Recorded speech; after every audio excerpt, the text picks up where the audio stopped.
Bismillahirrahmanirrahim. Berikut adalah bagian pertama, proses perkembangan manusia. Fase pertama, spermatozoid. Berikut adalah surat Al-Mu'minun ayat 12 sampai 14. Dan sesungguhnya kami telah menciptakan manusia dari suatu saripati dari tanah. Kemudian kami jadikan saripati itu air mani yang disimpan dalam tempat yang kokoh. Kemudian air mani itu kami jadikan segumpal darah, lalu segumpal darah itu kami jadikan segumpal daging, dan segumpal daging itu kami jadikan tulang belulang, lalu tulang belulang itu kami bungkus dengan daging. Kemudian kami jadikan dia makhluk yang berbentuk lain. Maka Maha Sucilah Allah, pencipta yang paling baik. Air mani. Selama persetubuhan seksual, 250 juta sperma terpancar dari si laki-laki pada satu waktu. Sperma melakukan perjalanan selama 5 menit yang sulit di tubuh si ibu sampai menuju sel telur. Hanya 1000 dari 250 juta sperma yang berhasil mencapai sel telur. Sel telur yang berukuran setengah dari sebutir garam hanya akan membolehkan masuk 1 sperma. Artinya, bahan manusia bukan mani seluruhnya, melainkan hanya sebagian kecil darinya. Ini dijelaskan dalam Al-Quran. Pertama, air terpancarkan. At-Thariq ayat 5-6. Maka hendaklah manusia memperhatikan dari apakah dia diciptakan. Dia diciptakan dari air yang dipancarkan. Yang perlu diperhatikan dari ayat ini bahwa kata pancar disandingkan dengan air yang menunjukkan makna sifat pancaran yang kuat pada air. Di era modern kini, ilmu pengetahuan menemukan bahwa sel-sel sperma yang terdapat pada air mani pria harus berkriteria organisme yang aktif dan bergerak memancar, karena hal itu merupakan syarat terpenuhinya proses inseminasi atau pembuahan.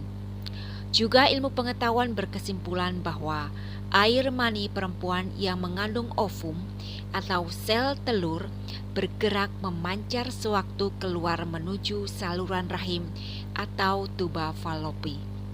Dan karakteristik ovum harus berjenis organisme aktif dan bergerak merambat untuk mencapai proses pembuahan.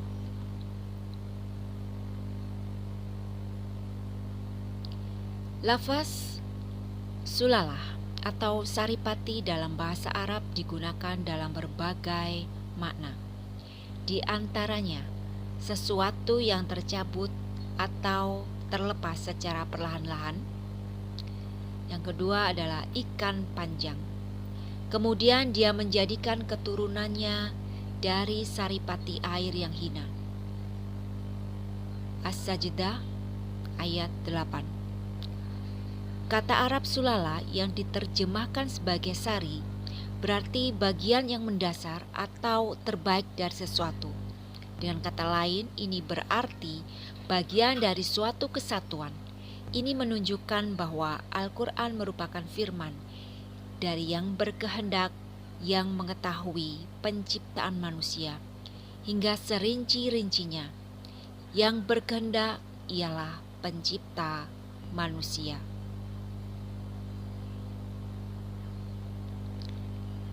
Yang ketiga, setetes mani yang tercampur. Surat Al-Insan ayat 2. Sesungguhnya kami telah menciptakan manusia dari setetes mani yang bercampur, yang kami hendak mengujinya dengan perintah dan larangan. Karena itu kami jadikan dia mendengar dan melihat. Dengan masuknya sel sperma pada sel telur, maka keduanya akan membentuk setetes air mani yang bercampur antara benih lelaki dan perempuan. Dalam satu hadis nabawi menjelaskan bahwa proses pembuahan tidak akan terjadi dari semua sel-sel sperma yang terdapat pada air mani lelaki.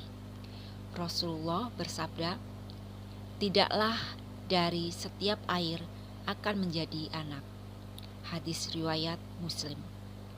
Ovum yang dikelilingi oleh sel-sel sperma yang aktif menuju ke arahnya, dan ketika salah satu dari sel-sel itu berhasil mencapainya atau pembuahan, maka tahapan saripati akan membuahkan setetes air mani yang bercampur.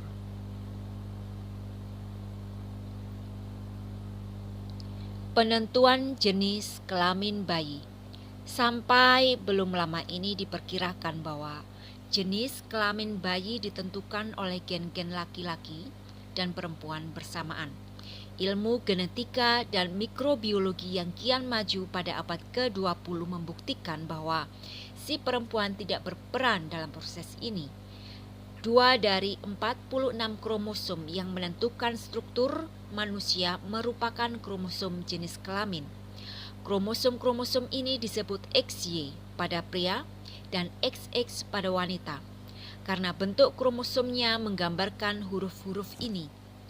Kromosom Y adalah kromosom yang pada khususnya membawa gen-gen laki-laki. Pembentukan bayi berawal dengan penyatuan 2 kromosom, satu dari si ayah dan satu dari si ibu. Karena yang perempuan hanya memiliki kromosom X, sel-sel reproduksinya atau ova hanya akan mengandung kromosom ini. Di sisi lain, yang laki-laki mempunyai kromosom X dan Y, sehingga setengah dari sel-sel reproduksinya atau sperma merupakan kromosom X dan setengah lainnya Y. Jika suatu sel telur menyatu dengan sperma yang mengandung kromosom X, maka keturunannya perempuan. Jika penyatuannya dengan sperma yang mengandung kromosom X, maka keturunannya laki-laki.